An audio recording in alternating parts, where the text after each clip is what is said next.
Hello student, आज हम पढ़ेंगे chapter number 3 creating animation using Synfig. Means Synfig के थ्रू हमें एनिमेशन कैसे करना है वो आज हम पढ़ने वाले हैं। मतलब इससे पहले इस चैप्टर में पूरा एनिमेशन मतलब आपको मैं बताऊंगा कैसे एनिमेशन होता है, वो प्रैक्टिकल में भी ऑनलाइन में आपको वीडियो बना के दिखाऊंगा। इससे पहले थोड़ा उसकी थ्योरी है वो देख लेते हैं। तो chapter number 3 creating animation using Synfig. तो फर्स्ट ऑफ ऑल हम पढ़ते हैं एनिमेशन, ठीक है। तो एनिमेशन आपको मैंने चैप्टर नंबर 2 में पढ़ाया था कि animation is a visual change over time wherein the digital image are played one after the other to create the moving effect। Animation क्या है? एक विजुअल चेंज, मतलब आपको आपका चेंजेस दिखाओ जो आपका रहता है, ओके, वो टाइम के हिसाब से चेंज होता है, ठीक है। Where the digital image are played one after the other, यानी कि आपको इमेज को रिप्रेजेंट करते हैं one by one to create the moving effect, जिससे कि आपको एक मूविंग इफेक्ट आपकी जनरेट होती है, ठीक है। The images used in animation can be first created। पहले आपको क्या करना पड़ेगा, कोई इमेज आपको यूज करना पड़ेगा एनिमेशन में, इसलिए आपको पहले इमेज जनरेट करनी पड़ेगी पहले। तो the images used in animation can be first created, मतलब एनिमेशन में जो इमेज यूज करते हो उसको पहले इमेज को क्रिएट करनी पड़ेगी and then displayed in sequence. इसके बाद उसको सीक्वेंस में उसको डिस्प्ले करना है, बताना, दिखाना है, ठीक है। This type of animation is known as frame by frame animation. इसको बोला मतलब कि इसको क्या कहा जाता है? फ्रेम बाय फ्रेम एनिमेशन कहा जाता है। यानी कि किसी इमेज को सीक्वेंस में रिप्रेजेंट करते हो, डिस्प्ले करवाते हो, तो उसको बोला जाता है frame by frame animation. Frames are defined as a length of time in the document. तो फ्रेम क्या है, ठीक है। तो डॉक्यूमेंट में जो टाइम की जो लेंथ होती है उसको बोलते हैं फ्रेम। तो frame are defined as the length of the time in the document. तो डॉक्यूमेंट की जो टाइमिंग की जो लेंथ होती है उसको बोलते हैं एक वन फ्रेम, यानी कि सिंगल फ्रेम उसको बोला जाता है। Each frame consist of some object. सभी फ्रेम में मतलब जितने भी फ्रेम आप इंक्लूड करवाते हो एनिमेशन में, उसमें क्या होता है? ऑब्जेक्ट होते हैं to be display over a period of time, यानी कि आपको टाइम के हिसाब से उसको रिप्रेजेंट करना है। Here in frame by frame animation, each small changes in the image is created and then display in sequence। तो फ्रेम बाय फ्रेम एनिमेशन में क्या रहता है? तो आप किसी फ्रेम को स्टेप बाय स्टेप मतलब कि सीक्वेंस में आप अरेंज करते हो तो उसको बोलते हैं फ्रेम बाय फ्रेम। लेकिन इसके अंदर क्या करना पड़ता है? जब भी आप फ्रेम बाय फ्रेम एनिमेशन करते हो तो आपको ऑब्जेक्ट के अंदर माइनर चेंजेस ज़्यादा रहते हैं, मतलब कि each small changes in the image is created, यानी कि आपको छोटी छोटी चेंजेस बहुत सारे करने पड़ते हैं इसके अंदर फ्रेम बाय फ्रेम में and then display in sequence. इसके बाद उसको सीक्वेंस में आपको डाला जाता है, ठीक है, किसी इमेज को।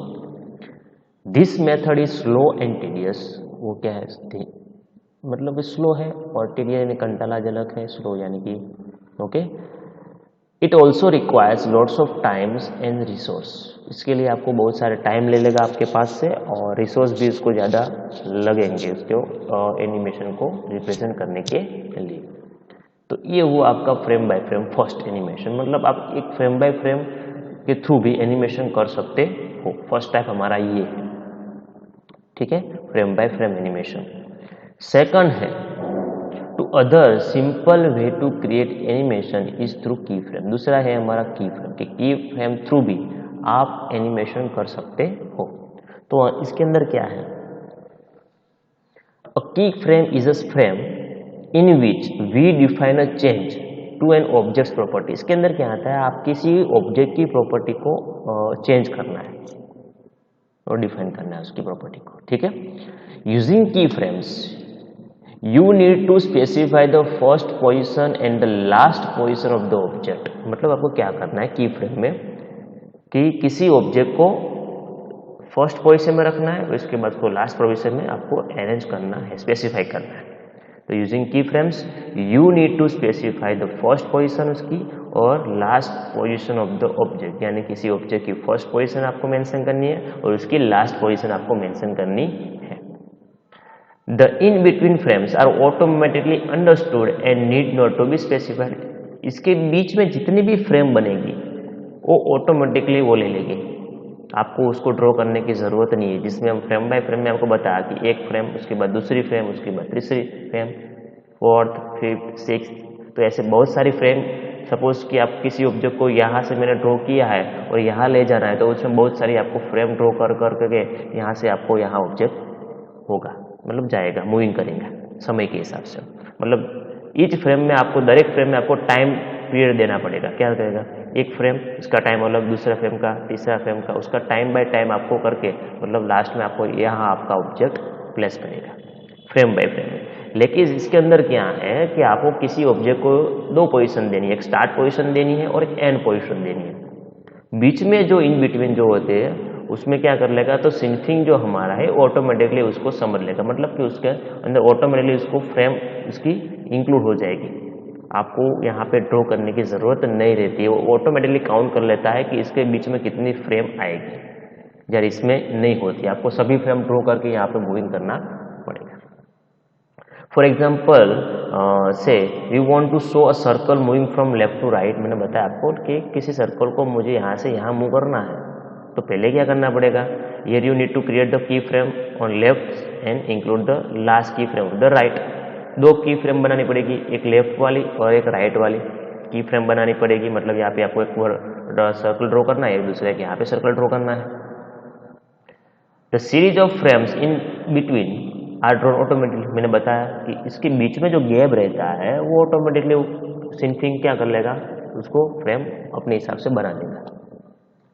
This effect is known as tweening. इसको बोला जाता है twinning.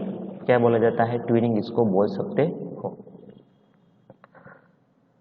Twinning is an action. Tweening क्या है, एक एक्शन है which calculate the number of frames between key frames and path of the action. Tweening का मतलब क्या है कि एक एक्शन परफॉर्म करता है calculating the number of frames between key frames. यानी कि मैंने एक यहाँ पे सर्कल ड्रॉ किया था, एक यहाँ पे सर्कल ड्रॉ किया, इसके बीच में कितनी की फ्रेम्स आती है वो ऑटोमेटिकली काउंटिंग कर लेगा, और उसकी एक्शन भी मतलब उसका पाथ कहाँ से कहाँ होगा वो ऑटोमेटिकली काउंटिंग कर लेगा।